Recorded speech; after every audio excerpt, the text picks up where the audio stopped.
Welcome to Economics 1723 Capital Markets. This is the online module for Lecture 20, which is an introduction to options. So we're going to start by discussing basic option terminology. Then we'll talk about payoff patterns for different types of options and combinations of options and stocks.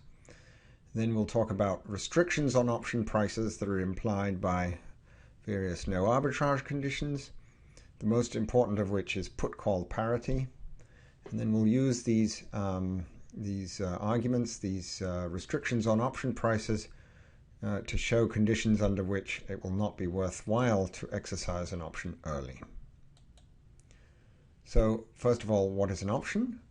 An option gives you the right, but not the obligation, to buy or sell an asset at a fixed price on or by a given future date. So the key point is that you can walk away if you don't wish to exercise this right, and so that puts a floor on the outcome that can happen. This is what creates nonlinearity in the payoff of the option. Now, if you have the right to buy an asset, that's called a call option. If you have the right to sell an asset, that's called a put option. If the option gives you the right only on a particular date, it's called a European option. If it allows you to exercise your right at any time up to and including a future date, that's called an American option. The act of buying or selling the asset at the price specified in the option contract is called exercising the option, and the specified price is called either the exercise price or sometimes the strike price.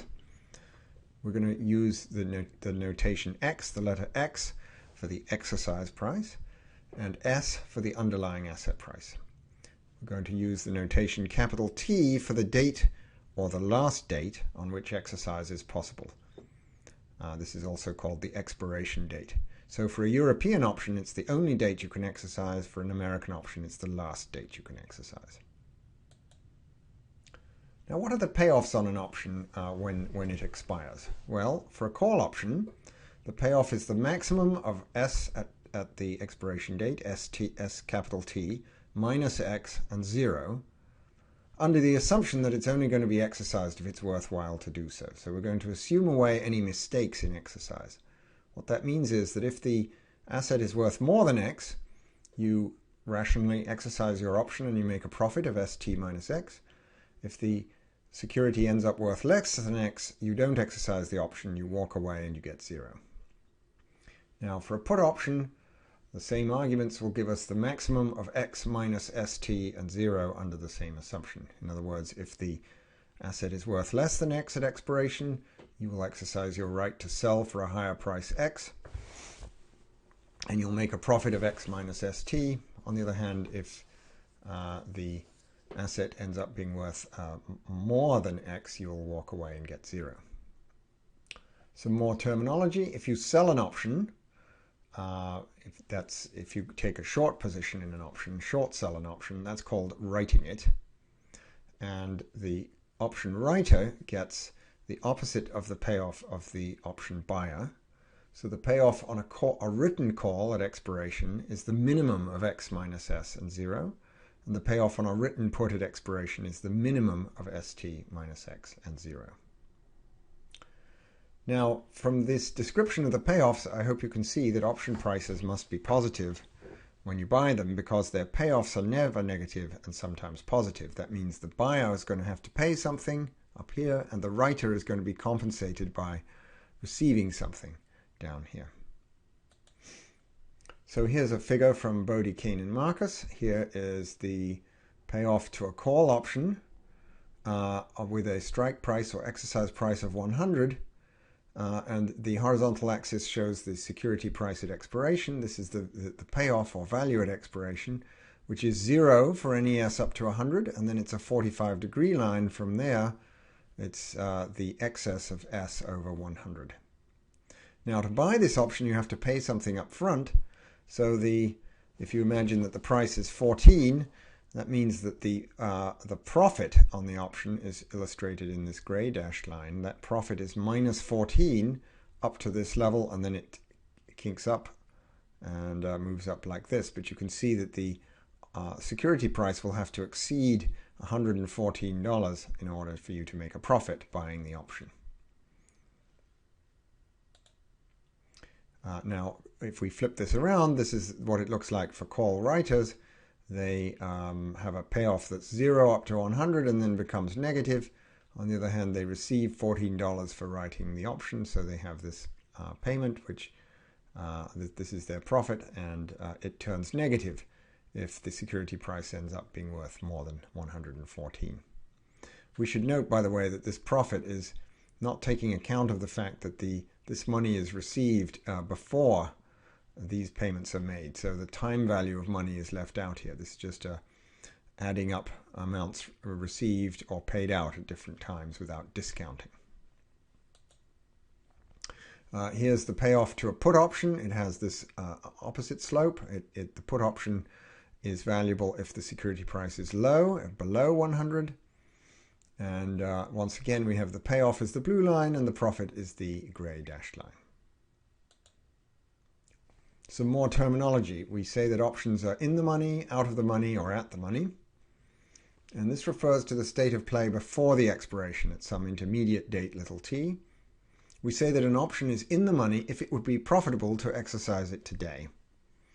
In other words, a call is in the money if the security price at time little t is above the exercise price x. A put is in the money if instead the security price is less than x. An option, conversely, is out of the money if it would be unprofitable to exercise it today. So for a call, that means x above s, and for a put, it means s above x. And finally, an option is at the money if it so happens that the security price and the exercise price are exactly the same. Now, let's discuss how we can combine options and securities to get arbitrary patterns of payoffs, and this will lead us in the direction of restricting option prices. So there's a wide variety of things you can do with options and underlying securities. Here's a few. A protective put means that you own a stock and you buy a put on it without selling the stock. A covered call means that you write a call and buy the stock. A straddle is buying a call and buying a put. And then there are also spreads in either money or time where a money spread is where you buy a call and write one with a different exercise price, and a time spread is where you buy a call and write another one with a different maturity date. Now, in the lecture, in class, we're going to go through a number of these, but for now, I just want to take a closer look at the protective put. So here's a protective put. It's a stock plus a put. So the payoff of the stock is just the 45-degree line, the top of the figure. The payoff of the put is this negatively sloped 45-degree line and then a flat line at x. If you add the two, the negative slope here cancels the positive slope here, and the combined payoff is flat up to x and then becomes the 45-degree line. The profit, of course, is shifted down because of the need to pay for the put.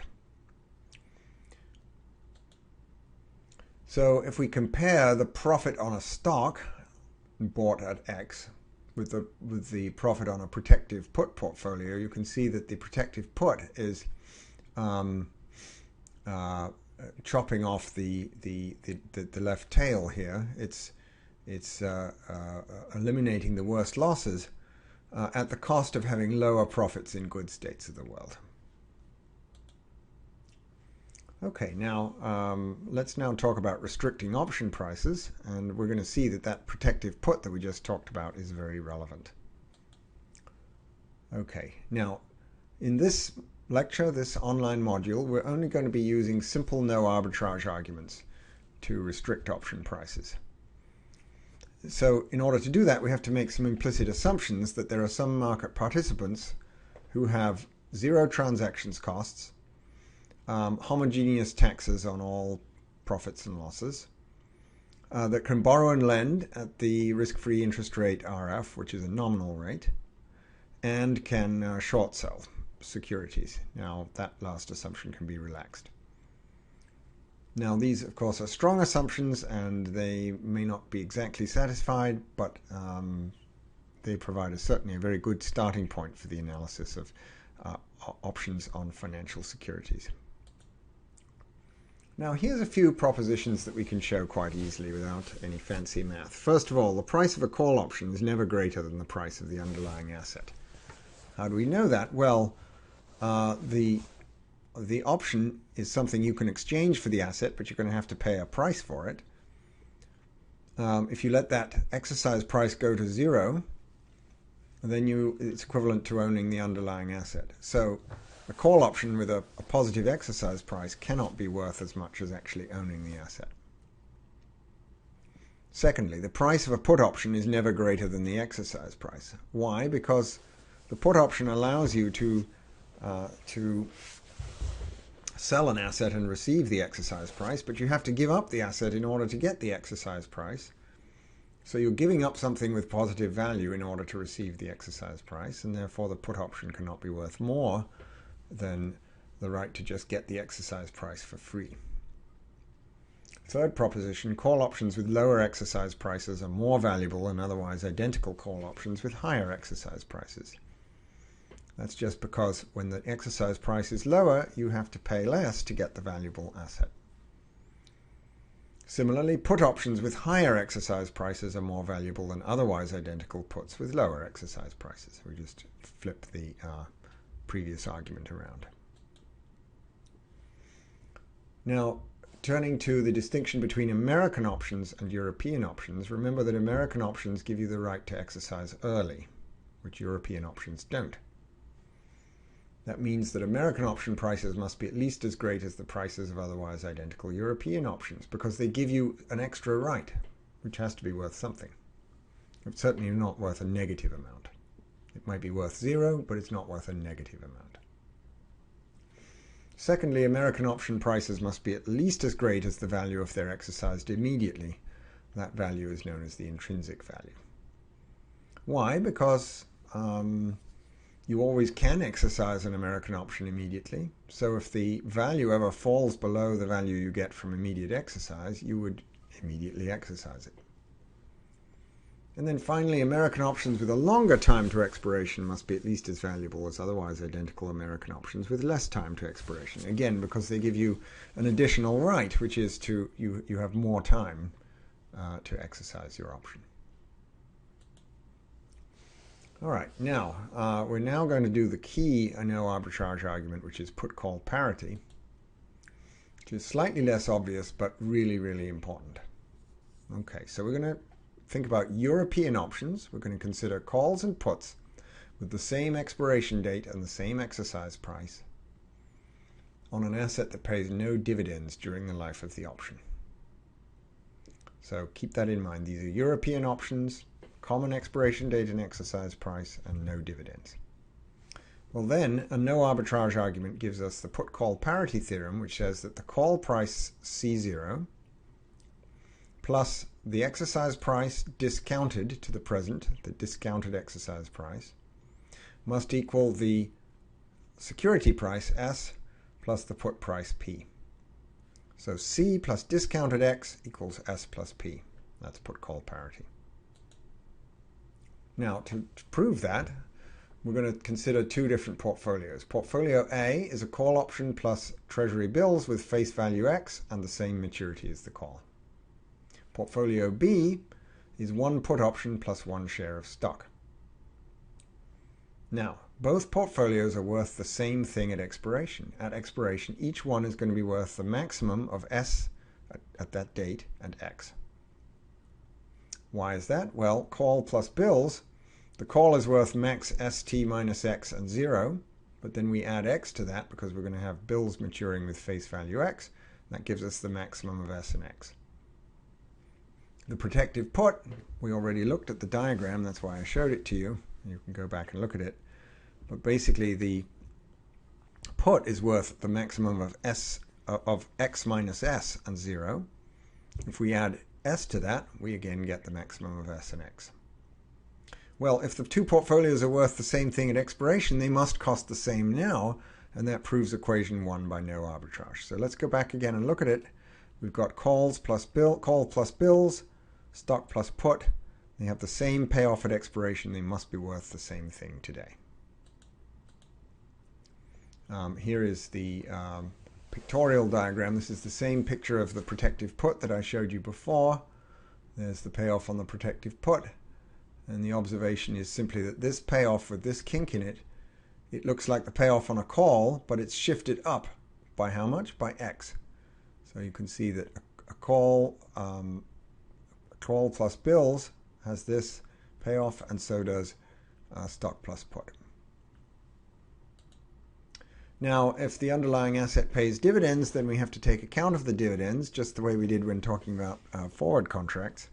So in that case, in order to replicate the stock plus put with a call and bills, you have to invest an extra amount, which is the discounted value of dividends that are going to be paid during the life of the option. But with that adjustment, we still have put-call parity.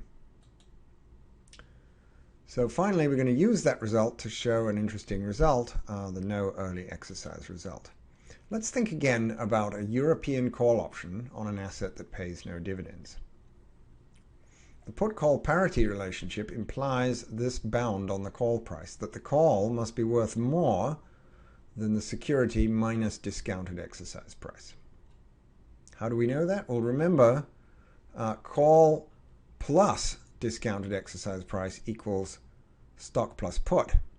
So all we've done is subtract the discounted exercise price from the left and the right, and then we would have an equality if there was a plus P over here, but we've removed the plus P, and we know that P, the price of the put, is greater than or equal to 0, so we get a weak inequality here, that the call is worth at least as much as the stock or the underlying asset minus the discounted exercise price.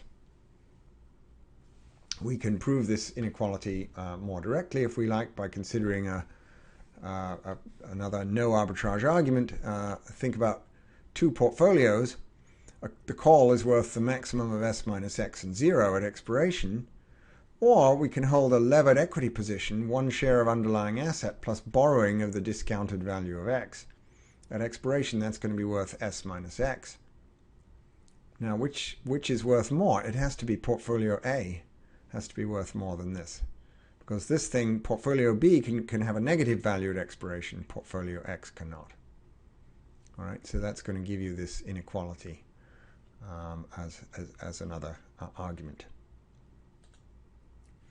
Now, the right-hand side of equation 2 is also greater than S0 minus X, the value of the call if exercised now, the so-called intrinsic value. Why is that? Well, just observe that if we're subtracting the discounted value of X, that is going to be less than the full value of X itself. So if we're subtracting X on the right-hand side, we're subtracting more, and we're still going to have this inequality. All right, so we also have that the call must be worth more than the intrinsic value S minus X. And the inequality here will be strict if the risk-free interest rate is positive, and in that case C0 is strictly greater than S minus X. This tells us that the value of a European call on a non-dividend paying asset is always greater than its value if it's exercised immediately. So we can illustrate this using another figure from Bodie, Kane, and Marcus. Here again on the horizontal axis is S, the current value of S, and then the gray line is, the dark gray line is the intrinsic value S minus X. The light gray line is S minus the present value of X, the discounted value of X. That's a little bit higher. And we know that the value of the option is actually this blue line, which is always at least as great as the light gray line, and therefore strictly greater than the dark gray line. All right, so the final conclusion then is that the price of a European call option is always greater than its value if it's exercised immediately. But we also know that an American option is always worth at least as much as a European option, because an American option gives you this right to exercise early. Well, that means that an American call option is always worth more than the value if it's exercised immediately. But that means that it's never worthwhile to exercise an American call early. If you want to close the position, sell the option instead. That would be the better thing to do. You're throwing away value by exercising it early. Now, some caveats about that result. First, keep in mind it applies only to call options on non-dividend paying stocks. So if there's a stock that pays a dividend at some particular date, it may be worthwhile to exercise the call just before that date so that you can get the dividend. Early exercise may also be worthwhile for puts, because when you exercise a put, you get the sales proceeds earlier, so the time value of money works in your favor. And if you review the previous arguments that I made, they apply only to calls, not to puts. And just as an example to convince you of this, if you have a put on a bankrupt or worthless stock, you should exercise it now. The put is the right to receive money. It's better to receive money earlier than later, so exercise your put immediately. So that concludes this module on an introduction to options. Thank you.